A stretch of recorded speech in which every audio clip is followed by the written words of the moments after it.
And before anything else po, atin nga pong basahin ang ating main verse for today po sa ating month na ito, Revival, a Call to Unbreakable Unity. Sabi po niya sa 1 Corinthians 1:10, sabi po niya dito, I appeal to you, brothers and sisters, in the name of our Lord Jesus Christ, that all of you agree with one another in what you say, and that there be no divisions among you, but that you be perfectly united in mind and in thought. Amen? Tayo po dito na ngayon, nasa lugar na ito, ano po ba ang rason po natin kung bakit po tayo naririto? Amen? To worship God, to give glorify to God. Amen? To seek Him first. Amen? We are united in that one thought na atin po siyang purihin sa araw na ito. Madami naman po tayong mga struggles, hindi po natin alam, may mga struggles po ang bawat isa na naririto. Pero andito po tayo dahil alam natin na ang araw na ito ay para sa Diyos. And we are united in one mind. Amen po. Sige po, atin nga po ang ngitian ng ating mga katabi, ang ating mga kapatid sa Kristo. Ayan, ngitian po natin siya. Tapikin po natin, let's welcome them. Kasi we are part on one body. Amen. Lahat tayo, anak ng Diyos. Lahat tayo, we are one. We are united in our Lord Jesus Christ. Amen. Atin pong ihanda ating puso. Let us leave all, lahat ng mga bigati. Let us focus on our Lord Jesus Christ right now. Thank you guys sa kanyang karapat dapat na papuri. Dahil ngayon na tayo magpapuri sa ating Diyos.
kadaklan sa buhay ng bawat isa. Tunay nga, O Diyos, na wala kang katulad sa buhay namin. Wala kang katulad, Panginoon. Kaya aming aawitan, Lord, sa iyo lamang, O Diyos, marapat namin ibigay lahat ng aming pagsambad kapurihan, O God. Hallelujah, yes, O Lord. Hallelujah. Jesus.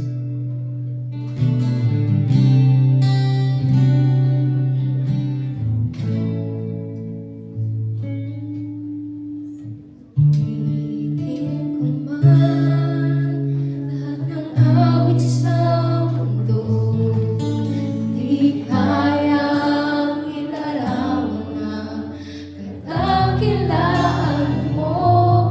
Kulang ang lahat ng kulang, kulang maging mga salita upang ihayag ang kabutihan mo.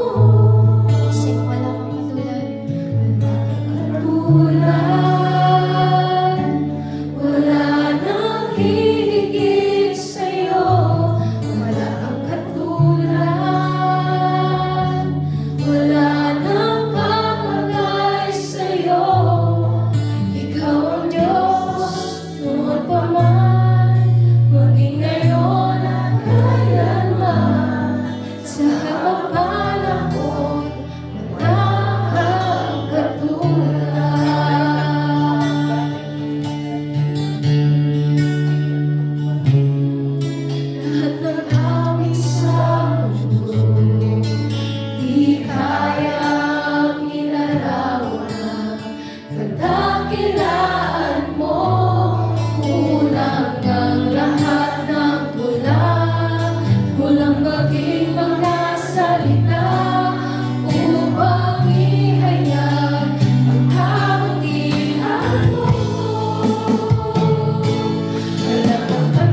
Kami po, O Diyos, ay nilikha mo, O Diyos.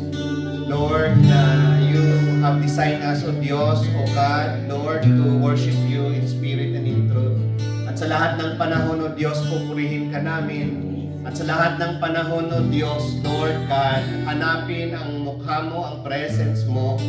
Lord, maging sa umagang ito, O Diyos, Lord, dalangin ko patuloy, O Diyos, ang banal mong Espiritu, Lord God, that dwell in us, in the name of Jesus, in the name of Jesus. At Lord, dalangin ko patuloy sa mga anak mo, O Diyos, na naririto. Lord, patuloy kami, O Diyos, busugin sa iyo pong presensya, O God, Lord. The anointing power of your Holy Spirit, Lord, na maranasan namin upang, O Diyos, Lord God, na kami po, O Lord, ang aming mga dalangin, O Diyos, Lord, ay, Lord, magkaroon ng ito pong katuparan, kasagutan, O Diyos. At alam namin, O Diyos, ang mga salita mo ay buhay. Ang mga salita mo, O Diyos, ay nagbibigay ng pag-asa. Ang salita mo, O Diyos, Lord, ay aming ilaw, Lord God, sa aming daraanan.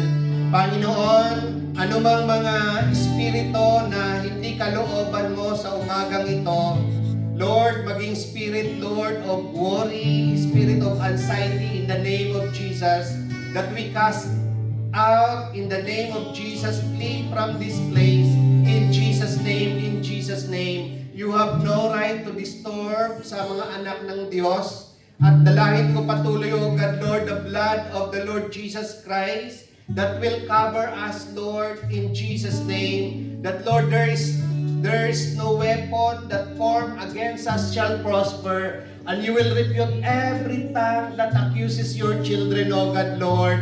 Kami po ay pinatawad mo na, O Diyos. Lord, doon sa krus ng Kalbaryo, kung kami lamang, O Diyos, ay magpapakumbaba, tanggapin ka, Panginoong Jesus, bilang Panginoon at tagapagligtas ng aming buhay. Salamat, O Diyos, sa kaligtasan. Salamat sa pag-asa. Salamat sa umagang ito, Diyos, na muli kami, bawat isa sa amin, mga anak mo, O Diyos, that we have fellowship, that we have, Lord, ito pong unity, O Diyos, Lord, na nagmumula sa iyo.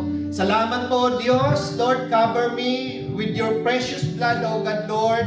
That, Lord, anumang mga tangka, gawa ng kaaway, Lord God, binawasak namin. We cancel all the works of the enemy, Satan and his demons, in the name of Jesus, in the name of Jesus. And we sit those, O Lord God, the spirit of love, the spirit of unity, Lord God, the spirit of obedience to your holy word. This is our prayer in Jesus' name. Amen and amen. Hallelujah.